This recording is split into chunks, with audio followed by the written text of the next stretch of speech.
Thank you all. There was something about Duke. First and foremost, I want to thank God. I want to thank Him for His unrelenting grace, allowing me to be here today. What a privilege and an honor to stand here on the stage, to stand in front of all of you as Duke's head football coach. The anticipation for this moment, over this last 24 hours, 48 hours, a couple of weeks, to be here, to be in front of the team yesterday, it's been special. It's been everything that I thought it would be. I can't tell you how excited me and my family are to be here. To that point, I'd like to introduce my wife, Stephanie, my youngest son, Manny. You'll have to meet Colin and Gavin at another time. They couldn't be here today. But I want to share that this family is the most important thing in my life. Get used to seeing them around here a lot. It is a family program, and we want to make sure they're a part of that. And Stephanie is my best friend, my biggest supporter. I wouldn't be here without you. She's the best, and I love you. So thank you very much for that.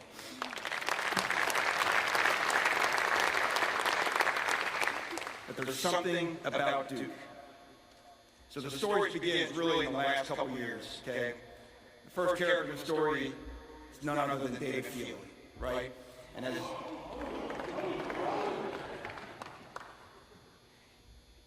I would get on the phone with David, and as David and his outstanding staff was here, and he would begin to tell me, there's something about Duke. And then you watch the season a year ago, 2022, and you watch the successes that you guys have, and I talk on the phone again, and say, there's something about Duke. And then, like most of America, home on Labor Day night, this past year, Clemson comes into town, and you just see it happen. And again, talking about it afterwards, and what is it? There's something about Duke. Well, fast forward now to after the season ends, okay? And all of a sudden now, there's a contact from Nina. There's an opening at Duke. So would you be interested? Of course you'd be interested, because you've got this curiosity, right? You've got this intellectual curiosity. What is it, this thing about Duke? Well, what happens in a process is you begin to go through the people, and you begin to meet the people, and you decide whether it's a fit. And Nina mentioned that word when she was up here. The desire to have championship culture, elite academic performance, and competitive excellence in all aspects of life. That's what I'm about as a coach. To me, that's what the student-athlete experience here is about. So where does that begin? Okay, well, that begins with the Duke administration. That begins with President Price. Wow. What a background, what a conversation we had. Just an extraordinary time to hear his viewpoint, his vision for this university as a greater whole, and specifically with all the chaos going on in college football, his intention that Duke always competes for championships at the highest level of college football. And his commitment to that made me feel so secure in pursuing this job. To excel at one thing is to excel at all things. And if we can be elite at anything, we should be elite at everything. And that, to me, is part of what makes Duke Duke. Then you go on to the Zoom call. Dean Gutentag, Dean Bennett, Provost Gallimore, Daniel Ennis, Mary Pat McMahon.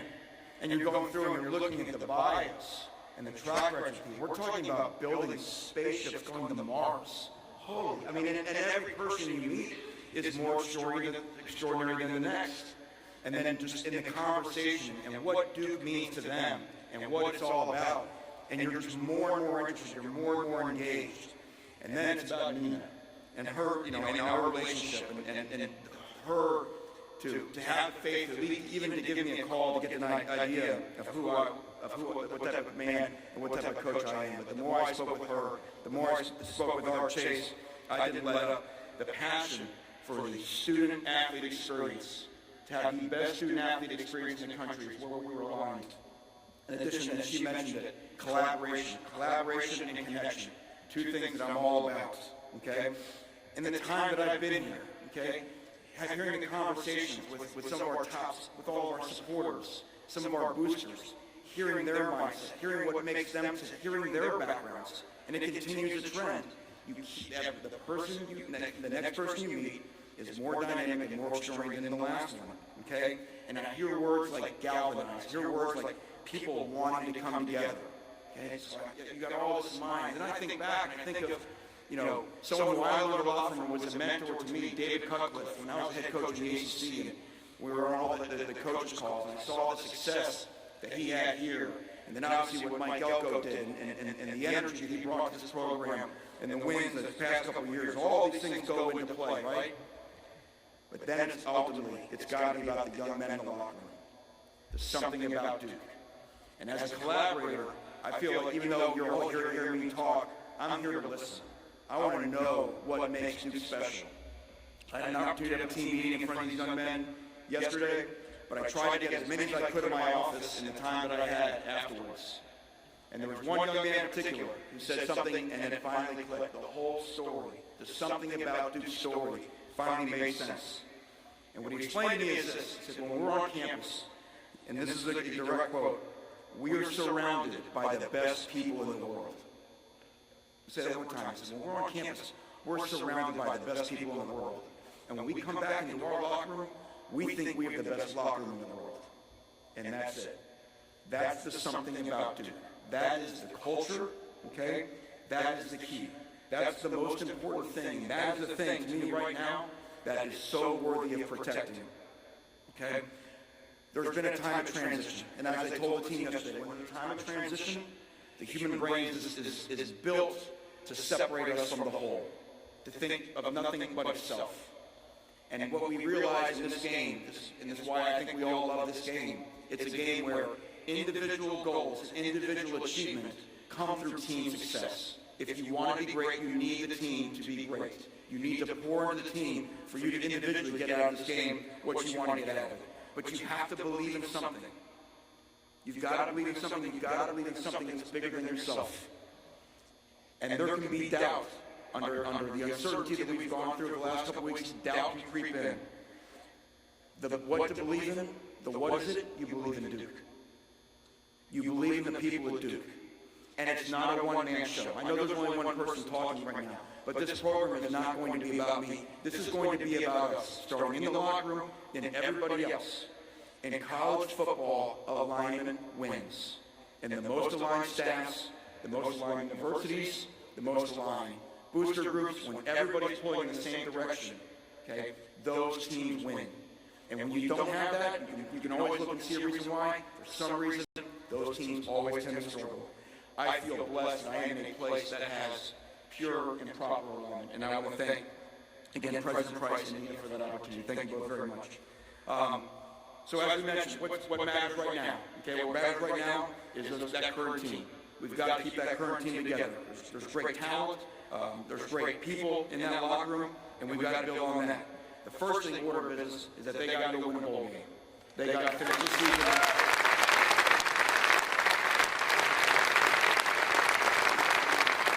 They got to finish the season in the manner that it deserves, in the manner that the guys are going out, the graduating seniors, that they deserve to go out as winners, okay? I want to echo Nina's comments on the current staff here, Trooper Taylor and the rest of the guys I had a chance to meet with yesterday. A phenomenal job. And many of those guys are at a level of uncertainty that they don't deserve, to be quite honest. And we understand that. As coaches in this profession, we all sign up for it. That doesn't make them great teachers, doesn't make them great men, and doesn't make them great mentors. And I look forward to meeting those guys one-on-one and assessing their potential for a future here at Duke as we get down the road. Certainly from a recruiting standpoint, we're in an era where time's of the essence. We believe it's an outstanding recruiting class. We need to finish and get across the line here at Duke. Signing day is a week from Wednesday, and we all know the reality of the portal. We are not here to tear down what's been done, but at the same time, we're not here to sustain what's been done. Okay, the growth that's happened in the past year, we've got to continue to grow on that. And to do that, we've got to be active. We've got to make sure that we are selective. We pick the right type of people in the portal that can help us win. Okay, because we're trying to build off what's happened and get right into it. And that'll be, again, one of the most urgent and elite topics that we've got to attack. From a field standpoint, defensively, you know, and again, I've got to take a pause right here. To think about defense, I've got to thank first the players who had a chance to say goodbye to Thursday night at Penn State. Those people, those young men, the opportunity to mentor them the last 2 years. And as a teacher, anyone who teaches knows, you get taught by the young men the same way that you teach them. They taught me so much. They aspired to be great. They viewed pressure as a privilege. They made abject purpose to be the #1 defense in the country, and that's a big statement, and somebody's got to finish first. I mean, someone's got to come first, right? And they decided they wanted to do that, so I'm thankful for them. I'm thankful for the defensive staff that we had there. When we talk about alignment wins, if there was a coaching staff in the country that had more fun than us this past year, I'd love to see it. It's almost to the point where it shouldn't even be allowed. But some great men in that room, and I think the players picked up on that. I forever believe that alignment and chemistry wins. And then again, thank you to James Franklin for bringing me to Penn State, letting me get a feel for what that culture was, what it meant to be a part of the tradition in that program. And again, to allow us to have the success we had defensively the last couple of years. But to that point, if we're talking about defense, we're talking about attack. We're talking about aggression. To me, the point is to get the other people to mess up, to try to force mistakes, get them to lose football games. And we know it does that. Turnovers, the shortest indicator of winning and losing. How do turnovers happen? Turnovers happen the most in long-yard situations. How do you create long-yard situations? You've got to create negative plays. That's the avenue for playing great defense. That's what we were able to accomplish this past year. The reverse is true on offense. So in offense, you've got to create explosive plays. After turnovers, explosive plays. So again, as our offensive identity, we want to be explosive. We want to be able to push the ball down the field. We've got to see playmakers. We've got to be quarterback friendly. So overall, you see a team that you want to watch us play. You want to see the passion that we play with. We should look like we're the most excited team to play. And part of that, guys, that's how we practice out there. We've got to practice with passion. We've got to have fun playing football. There's a lot of stuff in college ball that's not always fun, but Saturdays, that's special. And when people come to watch us play, we for sure have to look like we're the ones having more fun than anybody else to the point where they almost think we're a little deranged. Because you know what, you guys know feeling, we probably are a little deranged, okay? We got to show toughness, great toughness, and again, that's not just physical toughness in this game. To me, that's mental toughness. You want to root for a team that's resilient. You want to root for a team that's never out of the fight. You want to root for a team that never gives up. It is hard to be relentless. Okay? And then you want to root for a team that when the best is required, they step up. Competitive excellence. And that's what's going to define us, and that's who we want to be. So we put those things together. Okay? We're true to who we say we are. Okay? We feel good about who we are. We're aligned. And you got a bunch of guys that trust each other. And that's when you play fast. And that ultimately is our goal as a coach. So to me, I'm humbled, hopefully, to be the next part of There's Something About Duke. And with that, I want to thank you for the opportunity to be here today to address you. And at this point, we'll open up for Q&A.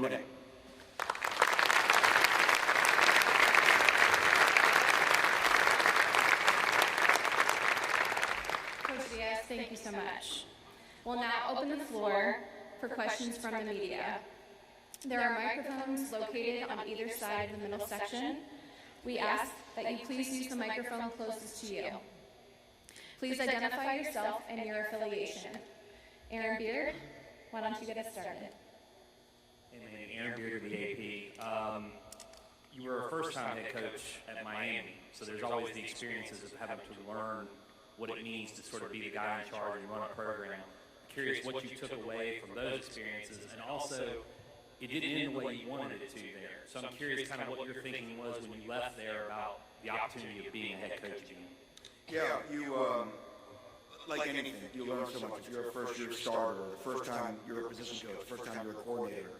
But there's really nothing like being a head coach. I mean, even just now, the familiarity of the last 24 hours since touching down here in Durham. So you're aware, you know. I've joked, it's like parenting, you know, if the fact you're born to this planet means that you obviously have parents somewhere, you get to watch your parents, you think you have some sort of idea of what it's like until you bring your firstborn home, and then it's like, whoa, where's the instruction manual for this thing, right? So I think after, you know, your first year as head coach, I think you get your sea legs underneath you a little bit more. And I felt that our second and third year at Miami, I thought we were on the process, on the way of building a really strong culture, you know. With 12 ACC wins the last 2 years, we won, 4 out of 5, I guess, to end the last season. So we felt like we were on the way. We understand, again, you're in this profession, you understand what it is. But you're always learning, just like you do a demand from the players. You're always learning, you're always expecting that anytime you play a game, you unpack it, what can we do better? And so there are a lot of things, plus getting through culture at Penn State, that if you got another chance to do it again, where you're going to be better. But the last part to your question is this: if you have a chance to do it again, make sure you do it in the right place. Make sure you do it somewhere where alignment, where support and expectations, okay, all meld into one. And that to me is where I feel really, really good about this opportunity here. I feel really good about the support we have. I feel good about the timing. I think people are energized to make Duke excellent. And I feel sometimes timing matters. I feel like I'm in the right time at the right place. Quick follow-up, how did you regroup, after your exit from Miami, which was obviously a frustrating experience, the way that everything went down? Sort of how long did it take you to sort of think about the next opportunity that might come, your job, being a coordinator again? There was, I'm sure, a lot of things on your mind. It was very quickly because I think James Franklin called me. He might have called me an hour after getting fired at Miami. I mean, the body wasn't called at the funeral. You know what I mean? And I got to credit Stephanie. She really, encouraged me to get back, on the saddle. Because you don't know where your next opportunity. You don't even know what that level's going to be at. And I do believe in this. I do believe that God steers us to where we need to be when we need to be there. And I think some of the lessons learned at Penn State made me a better man, made me a better coach for sure to be here now. Hey, Coach, Josh Cox, Section 17 podcast. As you transitioned away from head coaching back to the defensive coordinator position, is there anything you learned as far as the CEO part from Miami that you're going to take, and then from James Franklin being there, kind of not just the head coach, but the CEO role of the program? Yeah, and because the other thing extraordinary when you talk about even 2 years ago, 5 years ago at Miami, college football is part of the same sport as it was 5 years ago. I mean, December was nothing like it was December of 2018, my first go-around with this. So you have to be constantly evolving because our landscape is constantly evolving. So yeah, I mean, I think you're, like I mentioned before, you're always learning, you're always evaluating what are the best ways to do things. I've been blessed to work with a lot of great head coaches and to see James and see his program where it was going into year 10, 11, and where the players understood what was established. We talk about the power of belief, where everybody knew what the core values of that program was, and the players could see comfort in that because it wasn't going to change day to day. So I learned a lot from that experience and learned a lot from the culture of those guys in that locker room. Hey, Coach, Jim Sumner of Go Duke Magazine, Jim Sumner Sports. I want to circle back to the comment you made earlier about not being content with the status quo, wanting to take the next step. What is the ceiling for this? How far can an academic, elite, small private school go in college football? What is this program ceiling? How do you get this team there? We will go as far as we believe we can go. I believe that. There's a great saying I love is that what you believe is more powerful than what you can prove. You see it all the time in our country. And I think how far we go is in direct relation to what we believe we can accomplish. How we see ourselves. If we see ourselves as incapable, we will be incapable. If we see ourselves as capable, then we can accomplish anything. Now, here's the key. The key is once you set what the North Star is, now be obsessed with improvement, right? If we talk about the players yesterday, be obsessed with mastery. We're on a lifetime-long journey to master our craft, to master who we are as people. So that gets us obsessed with improvement. So now we have the North Star out there, but now all we're trying to do is just plus one ourselves. If I can be plus one of what I was yesterday, plus one on what I was a year ago, those are the steps that get you to where you want to get to. Even using this past year as an example, there was nothing to do on the first play of the first game of the season to finish number one in the country in total defense. Right? It was a journey. It was a series of practices, workouts, meetings, down after down, quarters into games. Right? And at the end, someone said, you did this better than anybody else. But it was a journey to get there. We couldn't think about the end. We had to think about all the steps along the way to get there. Thank you. Hello, Coach. Roy Howell, Carolina Blitz. Coach, I want to touch on how do you reassure the players that stuck around through the grind and hustle, the fans, the administration, that Duke is just not a step-stone program that you're here for the long haul to build and sustain a culture that's already been created here? Well, I think it's a lot of conversations that me and I had, President Price and I had, in terms of committing to each other. And what is the mission? I mean, what is it that we're trying to accomplish here? And once you hear the stated goals towards the last question, that we don't see any reason why we can't be elite. I mean, And I keep getting back to it. If you're elite at something, you can be elite at anything. And if you're not, then it is a choice to settle for being second best, you know. And so to me, I don't think our young men deserve that. But it ultimately, it is what they believe behind you. We've got to get the locker room to ignite that belief in what it means to be Duke, and the idea is that we can see it going much further. And I do think what I've learned in the 24 hours I've been here, speaking to some people outside the program, I think people are stirred up. You know, I think people now are energized and realizing that Duke is not about one man. You know, and we appreciate everybody's efforts, but this is a collective event. People are now ready to step forward. And I keep, again, the word that has got me so fired up and excited is galvanized. When I hear people talk about being galvanized, they recognize the time is right. We have the right people, and it's time to go. And that's why I stand here as a servant of everybody that's in touch with Duke football, right? To get everybody on the same page, because this ain't just like, hey, watch the head coach do it. No, this is all of us doing it together. Thanks, Coach. Yeah. Manny, I think you had about 5 months when NIL was implemented as a head coach. And I'm curious how you've seen that change over the last 2 years and how much of your evaluation process in going to the right place enters into the calculation of why you're here now. Yeah, well, NIL is like most things. It's like, you know, we set out to sea and then we decided to build a boat, right? It has changed. It's going to continue to change. Market dynamics are going to continue to weigh on it. I mean, obviously there was a story that came out this week. I mean, I don't know if you talk about what it was like 2 years ago, I don't know that anybody can predict exactly what it'll be like 2 years from now. I do know it helps our game. I do know it helps our young men. And I do know that we need to be competitive in it. And I do know that we've got people who are excited about that and excited about that opportunity. But like I said, it's just a new normal. So to your point about what it was like 2 years ago or when I was head coach, I mean, it was in the infancy then, and it is still evolving. So we've got to stay agile. We've got to stay flexible because, you know, every 6 months it feels like it zigs and zags. So you got to try to stay in touch with it. Thanks. We have time for two more questions. Andrew and Brett.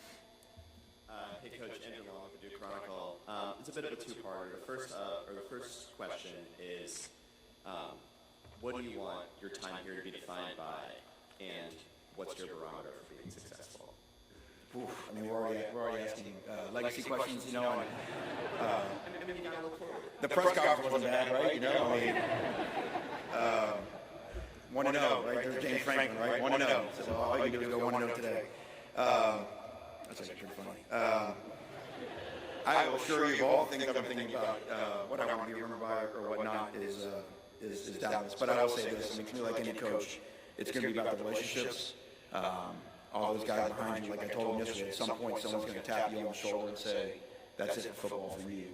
And you want them to look back at this time of life, and you want them to understand that the role of a coach in their life, that somebody that sees you, that even sees, you know, more greatness than you see yourself, and have that type of transformative relationship with the young man and the guys, and a lot of guys on the staff in the back that have done that over their careers. And you get guys, and you know, might mean something when you're 20 years old, but then they get older, they get to be 30, 40, they become parents, and they understand the impact you had in their life. So that, and go along with that in terms of measuring success, that is success. You know, success is affecting people that you know, that God puts us together to have a chance to impact and influence. For the program, like right now, I said, I mean, to me, the directive from the top is that we can compete with anybody. We know that's a process because everybody's trying to win, right? Until we find out a way that two people can play and both win, right? There's normally one at the end of the year.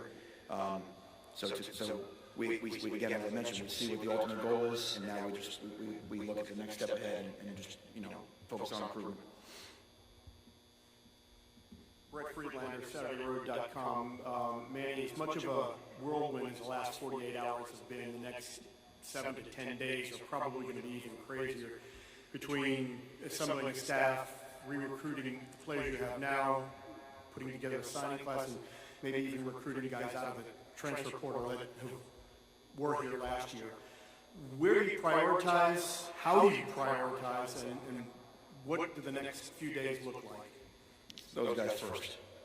Absolutely first. First is our locker room. First is the guys that have already done it for Duke. that already have believed in Duke, and in whatever turbulence that we've gone through in the beginning of this month, that we could right that, we could stabilize that, and understand that we keep this team together, that we've got a platform to build on. So that's the most important. Second, we engaged the recruits that are committed to us. We expressed our commitment to them, asked them to stay together. Again, that's why I said something about Duke hasn't changed. You know, what makes this place special, what they committed to is all still here, if not better. And then we get those guys assigned, as you mentioned, in 10 days. And then, as you mentioned, there's really no, you know, the way the portal works, there's not a signing day for the portal. So whether it's, you know, our guys, to get our guys back in the fold, the players on the outside who we believe can help us, there is an urgency that it's not necessarily in the same timetable as the recruiting class. So to your point, it's all happening at once, and that's what didn't happen 5 years ago in the month of December. And so you got to be prepared to fight the battle on all fronts. Thanks. Good luck. You got it. That concludes today's special event. Thank you for attending, and please drive home safely.